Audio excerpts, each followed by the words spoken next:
नमस्कार, मी श्वेता अंकले. तरुण भारतच्या न्यूज बुलेटिनमध्ये आपल्या सर्वांचे स्वागत. आता पाहूया ठळक घडामोडी. बेळगाव महानगरपालिकेची वार्षिक सर्वसाधारण सभा आज मंगळवारी आयोजित करण्यात आली होती.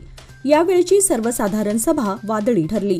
मागील वर्षभरात अपूर्ण असलेल्या कामांमुळे विकास आढावा बैठकीत नगरसेवकांनी नाराजीचा पाढा वाचला. गोवा वेस येथील पेट्रोल पंपच्या जागेसंदर्भात अधिकाऱ्यांना धारेवर धरले. शहरातील अनेक अपूर्ण कामांबाबत अधिकाऱ्यांना जाब विचारण्यात आला. या सभेला नगरसेवकांसह उत्तरचे आमदार आसिफ सेठही उपस्थित होते. प्रलंबित कामांबाबत या बैठकीत चर्चा झाली. त्याचबरोबर नवीन विकास कामांना मंजुरीही देण्यात आली. ऑइल टँकर ट्रकला ओव्हरटेक करताना तोल गेल्याने झालेल्या अपघातात ऑइल टँकर हायवेवर उलटला आहे. मंगळवारी सकाळी 6:30च्या दरम्यान पुणे बेंगळूर हायवेवर हलगा येथे हा अपघात घडला. ट्रक आणि ऑइल टँकरमध्ये झालेल्या या अपघाताने हायवेवरील एका बाजूची ट्रॅफिक बंद झाली असून सर्व्हिस रस्त्यावरून वाहतूक सुरू झाली आहे. हिरेबागेवाडी पोलीस घटनास्थळी दाखल झाले. सदर ऑइल टँकर आणि ट्रक हुबळीच्या दिशेकडून बेळगावकडे येत होती, त्यावेळी हा अपघात झाला आहे. या घटनेमध्ये सुदैवाने कोणतीही जीवितहानी झाली नाही.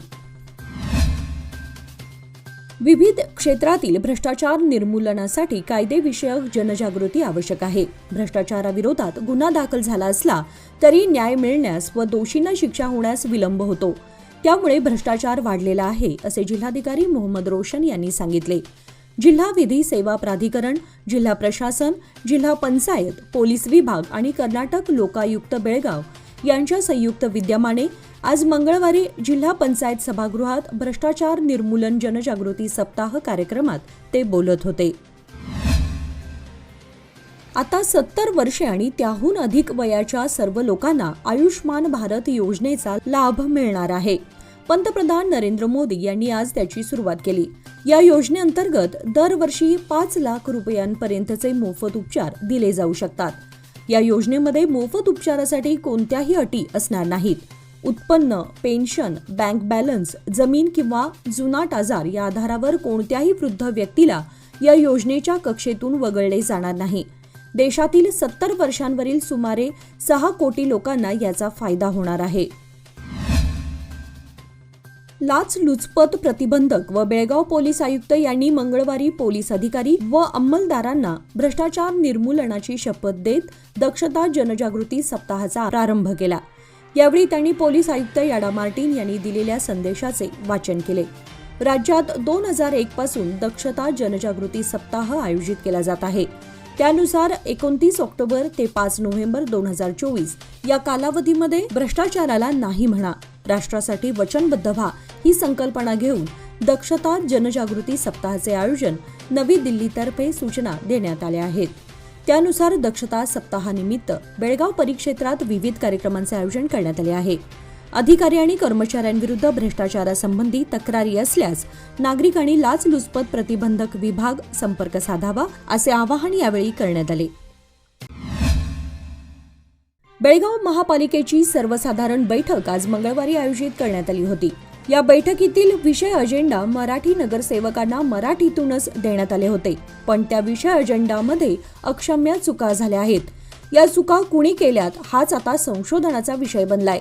त्यामुळे बेजबाबदार अधिकाऱ्यांवर कारवाई करा, अशी मागणी नगरसेवक रवी साळुंखे यांनी केली. महापालिकेच्या सर्वच नोटीससह विषय अजेंडा मराठीतून द्यावी, अशी मागणी महाराष्ट्र एकीकरण समितीच्या नगरसेवकांनी वारंवार करण्यात आली होती. त्यानुसार पालिका प्रशासनाकडून आज मंगळवारी झालेल्या बैठकीची मुख्य विषय अजेंडा मराठीतून दिली गेली, पण त्यामध्ये खूप चुका झाल्याचे समोर आले आहे. त्यामुळे रवी साळुंखे आणि शिवाजी मंडोळकर यांनी बैठकीच्या सुरुवातीलाच अधिकाऱ्यांना धारेवर धरले. त्यावेळी पुढील बैठकीत 3ही भाषांमधून शिवाय या चुका होणार नाहीत, असे महापौरांनी सांगितले. खानापूर तालुक्यातील पणजी बेळगाव महामार्गाला लागून असलेल्या शिंदोळी, होनकल आदी गावच्या विद्यार्थ्यांना गावापर्यंत बस सेवा नसल्याने पणजी बेळगाव महामार्गापर्यंत चालत यावे लागते.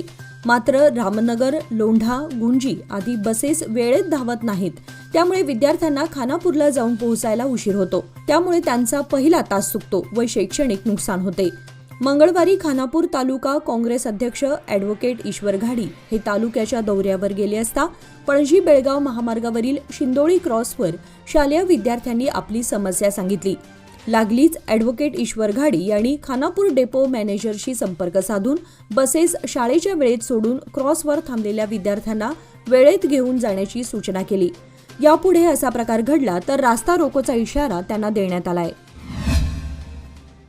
कर्नाटक राज्य विधिमंडळाच्या दोन्ही सभागृहांचे अधिवेशन डिसेंबरच्या 2ऱ्या किंवा 3ऱ्या आठवड्यात बेळगाव येथे होणार असल्याची माहिती कायदा मंत्री H.K. पाटील यांनी पत्रकार परिषदेत बोलताना दिली.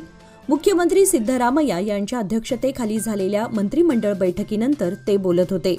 हिवाळी अधिवेशनाच्या तारखेचा अंतिम निर्णय घेण्याचा अधिकार मुख्यमंत्र्यांना दिल्याचे त्यांनी सांगितले.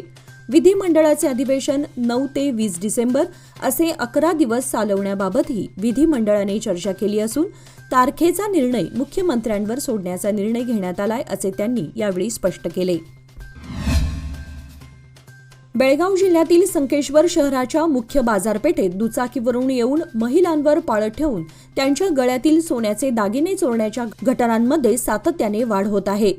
हे चोर डोक्यावर टोपी घालून दुचाकीचा वापर करून दागिने खेचून पसार होतात. यामुळे महिलांमध्ये भीतीचं वातावरण पसरलं आहे. यामुळे अशा चोरांना पकडणे पोलिसांसमोर एक आव्हान ठरलंय. अशीच घटना संकेश्वर शहरातील मुख्य रस्त्यावर घडली आहे. धूम स्टाईलने महिलेच्या अंगावरील दागिने चोरून चोरट्यांनी पोबारा केला. भर दिवसा रस्त्यावरून चाललेल्या महिलेच्या अंगावरील दागिने लंपास केल्याची घटना सीसीटीव्हीमध्ये कैद झाली आहे. या प्रकरणी संकेश्वर पोलीस ठाण्यामध्ये तक्रार दाखल करण्यात आली आहे. सीसीटीव्हीच्या आधारे पोलीस या चोरट्यांचा शोध घेत आहेत. पंतप्रधान नरेंद्र मोदी यांनी आज मंगळवारी देशातील 40 ठिकाणी आयोजित रोजगार मेळाव्यात 51,000 तरुणांना सामील होण्यासाठी पत्रांचे वाटप केले. लोकसभा निवडणुकीनंतर पंतप्रधान मोदींच्या 3ऱ्या कार्यकाळातील हा पहिलाच रोजगार मेळावा आहे. ऑक्टोबर 2022 मध्ये मेळा सुरू झाला. आतापर्यंत 13 मेळ्यांमध्ये 8,50,000हून अधिक तरुणांना नोकऱ्या देण्यात आल्या आहेत. याआधी 12 फेब्रुवारी 2024 रोजी शेवटचा रोजगार मेळावा आयोजित करण्यात आला होता, ज्यामध्ये 1 लाखाहून अधिक लोकांना जॉईनिंग लेटरचे वाटप करण्यात आले. यावेळी पीएम मोदींनी नोकरीचे पत्र मिळालेल्या तरुणांना सांगितले की तुम्ही राज्यकर्ते नसून जनतेचे सेवक आहात. त्यामुळे गरीब आणि मागासलेल्यांची सेवा करा.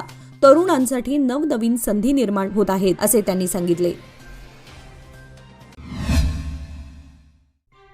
वसुबारस साजरा करताना दीपावली उत्सवाला प्रारंभ झाला. यामुळे दीपावली सणाची अधिकच लगबग सर्वत्र वाढली आहे.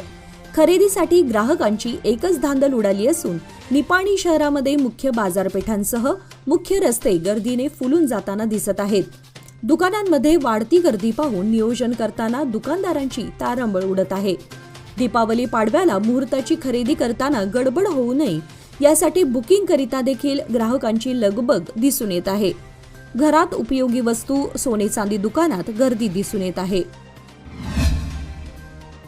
सोमवारी सायंकाळी वसुबारस पूजेने दीपावली सणाला मोठ्या उत्साही वातावरणात सुरुवात झाली. सर्वत्र विद्युत दिवे, आकाशकंदील आणि पणतीच्या तेजोमय प्रकाशाने सर्वत्र मंगलमय वातावरण आहे. अंगणात आकर्षक रांगोळी, दिव्यांची आरास आणि भक्तिमय वातावरण तसेच बाजारपेठेमध्ये खरेदीसाठी सुरू असलेली रेलचेल असे वातावरण संकेश्वर शहरात पाहायला मिळत आहे. संकेश्वर येथील मडी गल्लीमध्ये आपल्या घराकडे निघालेल्या मुलीच्या गळ्यातील सुमारे 1.5 तोळे वजनाची सोनसाखळी दुचाकीस्वार भामट्याने हिसकावून घेऊन पोबारा केल्याची घटना संकेश्वरमध्ये घडली आहे. ही घटना सोमवारी सायंकाळी घडली. दरम्यान सदर चोरटा सीसीटीव्ही कॅमेरामध्ये कैद झाला असून पोलीस चोरट्याचा शोध घेत आहेत. संकेश्वर येथील शंकर हेब्बाळे यांची मुलगी येथील वड्डर गल्लीतून मड्डी गल्लीतील आपल्या घरी परतत होती. वड्डर गल्लीचा वळण पूर्ण करून मड्डी गल्लीमध्ये येताच थांबलेल्या दुचाकीस्वाराने अचानक या मुलीच्या गळ्यातील सोनसाखळी हिसकावून पोबारा केला. यावेळी मुलीने आरडाओरड करून दुचाकीचा पाठलाग करण्याचा प्रयत्न केला, पण सदर चोरटा गायब झाला. आणि याचबरोबर आजचे बातमीपत्र इथे संपले. अधिक माहिती आणि ताज्या घडामोडींसाठी पाहत रहा तरुण भारत न्यूज चॅनल. तसेच आमच्या चॅनलला लाईक, शेअर आणि सबस्क्राईब करायला विसरू नका. आणि विश्वासार्ह बातम्यांसाठी दररोज वाचा दैनिक तरुण भारत. धन्यवाद.